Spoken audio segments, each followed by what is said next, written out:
Chapter 15. The Herman W. Block Memorial Library's air conditioning didn't work very good, and there was only one fan, and from the minute me and Winn-Dixie got in the library, he hogged it all. He lay in front of it and wagged his tail and let it blow his fur all around. Some of his fur was pretty loose and blew right off him like a dandelion puff. I worried about him hogging the fan, and I worried about the fan blowing him bald. But Miss Franny said not to worry about either thing. That Winn-Dixie could hog the fan if he wanted, and she had never in her life seen a dog made bald by a fan. Sometimes when Miss Franny was telling a story, she would have a fit. They were small fits, and they didn't last long. But what happened was she would forget what she was saying. She would just stop and start to shake like a little leaf. And when that happened, Winn-Dixie would get up from the fan and sit right at Miss Franny Block's side. He would sit up tall, protecting her with his ears, standing up straight on his head like soldiers. And when Miss Franny stopped shaking and started talking again, Winn-Dixie would lick her hand and lie back down in front of the fan. Whenever Miss Franny had one of her fits, it reminded me of Winn-Dixie in a thunderstorm. There were a lot of thunderstorms that summer, and I got real good at holding on to Winn-Dixie whenever they came. I held on to him and comforted him and whispered to him and rocked him, just the same way he tried to comfort Miss Franny when she had one of her fits. Only I held on to Winn-Dixie for another reason, too. I held on to him tight so he wouldn't run away. It made me think about Gloria Dump. I wonder who comforted her when she heard those bottles knocking together, those ghosts chattering about the things she had done wrong. I wanted to comfort Gloria Dump, and I decided that the best way to do that would be to read her a book, read it to her loud enough to keep the ghosts away.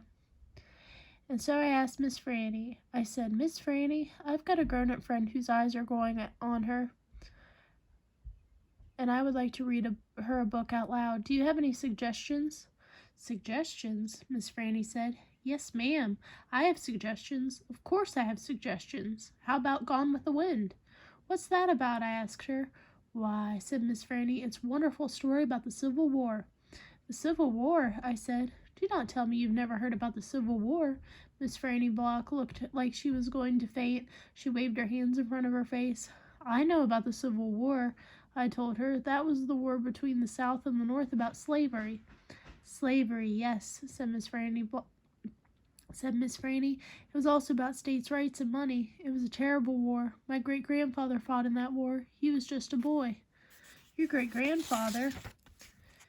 "Yes, ma'am. Litmus W. Block. Now there's a story." Winn-Dixie yawned real big and lay down on his side with a thump and a sigh. I swear he heard the phrase, "Now there's a story." Knew the phrase, "Now there's a story," and he knew it meant we weren't going anywhere real soon. "Go ahead and tell it to me, Miss Franny," I said, and I sat down cross-legged next to Winn-Dixie. I pushed him and tried to get him to share the fan, but he pretended to sleep. He wouldn't move. I was all settled in and ready for a good story when the door banged and pinched-faced Amanda Wilkinson came in.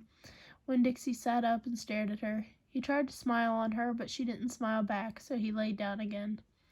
"I'm ready for another book," Amanda said, slamming her book down on Miss Franny's desk.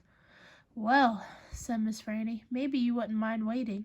I am telling India Opal a story about my great-grandfather. You are, of course, more than welcome to listen. It will just be 1 minute. Amanda sighed a real big dramatic sigh and stared past me.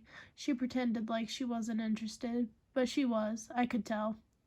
"Come sit over here," said Miss Franny. "I'll stand, thank you," said Amanda. "Suit yourself," Miss Franny shrugged. "Now where was I? Oh, yes, Litmus W. Block.